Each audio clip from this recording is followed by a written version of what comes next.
Hey, everybody, and welcome back to English Podcast 2.0. Today we're going to do a deep dive into something I know a lot of you struggle with, and that is practicing English by yourselves. Now, you might be thinking, is it even possible to really improve if you don't have someone else to talk to? And we are here to tell you, yes, absolutely. So if you're out there and maybe it feels like finding a partner to practice with is impossible right now, don't sweat it. We're going to help you unlock all the secrets of solo English practice. You know, it's interesting. For years, people thought that the only way to learn a language was to have a partner. But all of these new techniques and this amazing technology has totally changed the game. Yeah, it's like, back in the day, if you wanted to exercise, you had to have a gym membership. You had to go somewhere else. But now you realize you can do it all right at home. And that's kind of the same with English. You don't have to go out and find all these other people. We're going to show you how you can get fluent all by yourself. That's right. And the first step, it doesn't even involve speaking. It actually has to do with how you think. We need to train your brain to think directly in English. Okay, so let's break that down a little bit. I know that a lot of us, when we first start learning English, we do this thing where we translate in our heads. Like, we'll hear something in English, and then our brain goes back to our native language. We kind of come up with a response in our native language, and then we have to translate it back into English before we can say it out loud. Right, it's exhausting. It's so much work. Yeah, and it makes you really slow. It's like trying to load a website that takes forever, you know? But fluency, real fluency, means skipping that translation step entirely. So how do we do that? How do we become these, like, superhuman English speakers who just think in English? Well, it's not magic. It's practice. Start small. Like, describe your surroundings in English. I'm sitting in a chair. The chair is brown. There's sunlight coming through the window. Easy things, but do it all in English. Oh, so like I'm narrating my own life, even if it's just kind of happening in my head. Exactly. It's going to feel weird at first. You'll probably have to search for words. You'll make mistakes, but that's okay. That's just your brain getting a workout, getting stronger. The more you do it, the easier it becomes. Trust me. So speaking of talking to ourselves, that actually leads us right into our next technique. I know this might sound a little out there, but... Not at all, actually. I do it all the time. Really? Yeah. Okay, well, that makes me feel a little less crazy. But seriously, talking to yourself, it is a fantastic way to get comfortable just making sentences without anyone there to judge you. Yeah, it's like a private rehearsal space for your English. You can try things out, mess up, experiment, and nobody knows except you. Exactly. Yeah. And you can have full-blown conversations with yourself, right? Like pretend you're ordering food at a restaurant or you're giving a presentation or even like having an argument, but you're doing it all in English. Yeah, that's a really good point. Creating those low-pressure situations is key. And if you ever get stuck, if you need some ideas of what to talk about, our next technique is really helpful, and that is shadowing. Ah, shadowing. This one is a total game changer. So picture this. You're watching your favorite English TV show or movie, right? And as the characters are talking, you hit pause after they say something, and then you repeat what they said, trying to sound just like them. It's like having a personal pronunciation coach right there in your living room. The cool thing about shadowing is that it teaches you the natural flow of English. Even if you don't understand every single word, you're picking up on the rhythm, how words are stressed, all the little things that native speakers do naturally. So basically, you're mimicking your way to fluency. And the best part is you can shadow anything. Podcasts, TV shows, movies, YouTube videos. The world is your English playground when it comes to shadowing. But hold on a second. Since we're talking about mimicking, what if I told you there was a way to get even more specific feedback on your pronunciation? Oh, that's a good point. How do we know what to improve if we're practicing alone? We need to become our own teacher somehow. And that's where recording yourself comes in. Yeah. I know. Hearing your own voice can be super painful. Oh, it's the worst. But trust me, it is so essential for improving your English. Think about like athletes. They watch replays of their games all the time, right? To see what they did wrong so they can fix their mistakes. Yeah, it's the same exact thing with language. Recording yourself is like having a mirror, but for your voice. Mm-hmm. It can be a little cringy at first, but honestly, that cringe is a good sign. It means you're actually learning, you're becoming aware of those little things that you need to work on. Exactly. It's all about being objective. And luckily, these days, we've got some amazing technology that can help us out with that. Yeah, and that brings us to probably the coolest part of this whole conversation, which is AI and apps. Like, we live in a time where you can literally have a virtual English tutor in your pocket available 24/7. It's kind of mind-blowing. Right.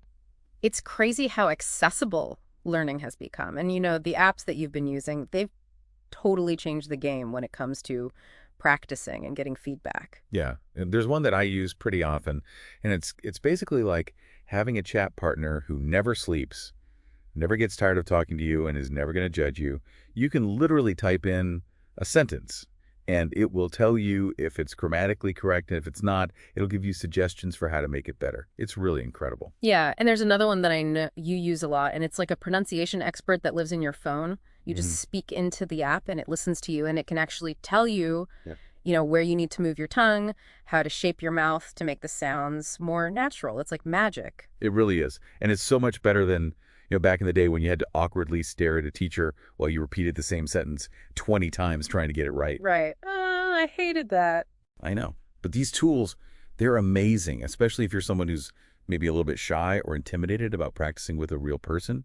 They give you that safe space to make mistakes and learn and grow without feeling self-conscious. Mm-hmm. Yeah, It's like having training wheels for your English speaking journey. You get confident in private, and then when you're ready, you can take those training wheels off and go out and talk to the world.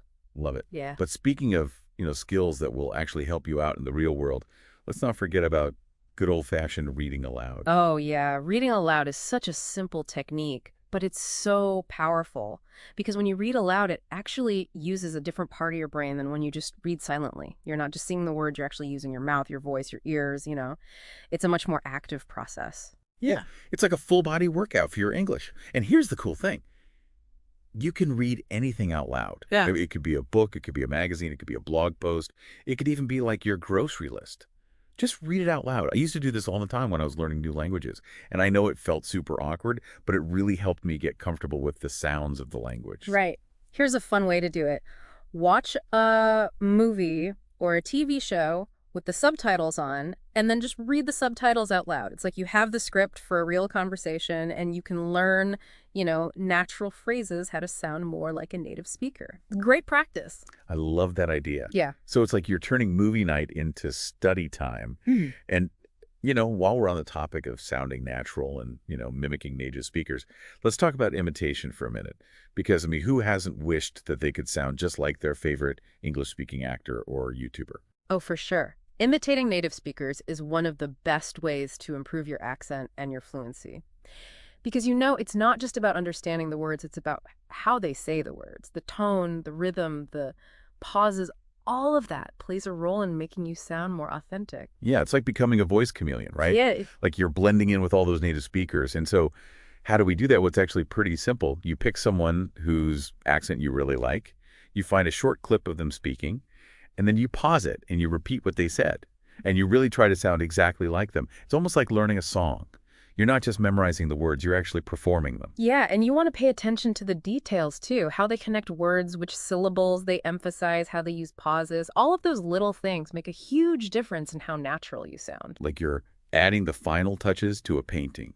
You've got the basic picture down, and now you're making it really come alive. And you know what else can make your English come alive? Music. Oh, music is such a powerful tool for language learning because it goes straight to that emotional part of your brain. It bypasses that overthinking part and helps you learn so much more naturally. When you sing along to English songs, you're picking up pronunciation rhythm, even common phrases, and you don't even realize it's happening. Right. It's like you're sneaking in study time while you're having fun. Yeah. I used to sing along to all of my favorite English songs, even if I didn't know all the words. And I swear I learned so much that way. I do that too, and karaoke's even better because it's so much fun and it really makes you focus on your pronunciation and your rhythm. Yeah, it's like stage fright meets language learning, but in a good way. Yeah. It pushes you out of your comfort zone, and it helps you build that confidence, which is so important for speaking any language fluently. Oh, absolutely. Confidence unlocks fluency. And the cool thing is confidence grows as you practice and you see yourself improving. It's like a cycle, right? Yeah. The more you practice, the more confident you get, and the more fluent you sound. But before we wrap up this whole conversation about practicing English solo, I want to stress one last thing, and that is consistency is key. So important. Language learning is a marathon, not a sprint. It's about doing a little bit every day, making it a habit. Even just 15 minutes a day can make a huge difference over time. It's like you wouldn't expect to just go to the gym one time and suddenly be super strong. Right. Language learning is the same way. It's that steady, consistent work that really builds the fluency. Think about how songs get stuck in your head. You're learning vocabulary, you're learning grammar, all while you're just enjoying the music. It's like you're learning without even trying. That's so true. I've had so many times where I'm like singing along to my favorite song, and then all of a sudden I realize I'm using contractions like I'm and you're, and I Yeah. don't even have to think about it anymore. It just comes naturally. Exactly. And speaking of sneaky learning, remember all those conversations we had about language immersion a while back? Well, there's all this research out there that shows that even just hearing English in the background, like having a podcast on or, having the TV on in English, even if you're not really paying attention to it, it's actually preparing your brain to learn faster when you do sit down to study. Oh, that's so cool. So it's like your brain is kind of soaking up the sounds even if you're not consciously focused on them. Yeah. And it makes those more focused study sessions that much more effective. That's amazing. And one thing that I know a lot of English learners worry about is their accent. But I remember reading this fascinating study by a linguist. I think her name was Dr. Jones. Dr. Jones, yeah, I Yeah. know that study. Yeah, and she was saying that accents are actually a good thing. They show your personal history, they show your culture, they make your English unique. Absolutely. Think about, some of the most interesting speakers that you've ever heard. A lot of times those are the people who have accents. That's what makes them so interesting to listen to. That is such a good point. Yeah. So, yeah, don't try to erase your accent. Be proud of it. It's part of who you are. It's part of how you express yourself in English. Yeah. And it kind of goes back to what we were saying before about confidence. When you're comfortable with your own voice, your fluency just kind of flows naturally. That's a great way to put it. And, looking back at everything that we've talked about today, I mean, you've already accomplished so much. You're already using all of these techniques, maybe without even realizing it. Yeah, it's true. It's easy to get caught up in what we still need to learn, but it's so important to celebrate how far we've already come. Yeah, for sure. So, thinking about the future and your goals for English learning, Hmm.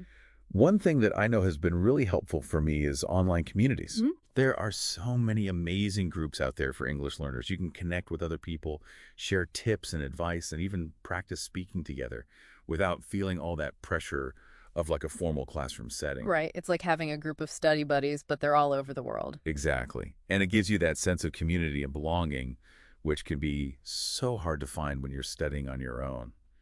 So, yeah, keep exploring, keep connecting with other learners, and keep pushing yourself to do new things in English. You got this. You do. And with that, I think we're going to wrap up our deep dive into the world of practicing English solo. I hope that you've learned a few new tips and tricks. We've covered a lot of ground today, drawing from your experiences, my experiences, and some of the latest research out there. But the main thing that I want you to take away from this is that you can absolutely become fluent in English, even if you don't have a partner to practice with. It's all about finding what works for you, experimenting, having fun, and most importantly, being consistent. Yeah, you have the power to create your own language learning journey. So go out there, have fun, experiment, and keep practicing your English. We'll see you next time. Happy learning, everybody.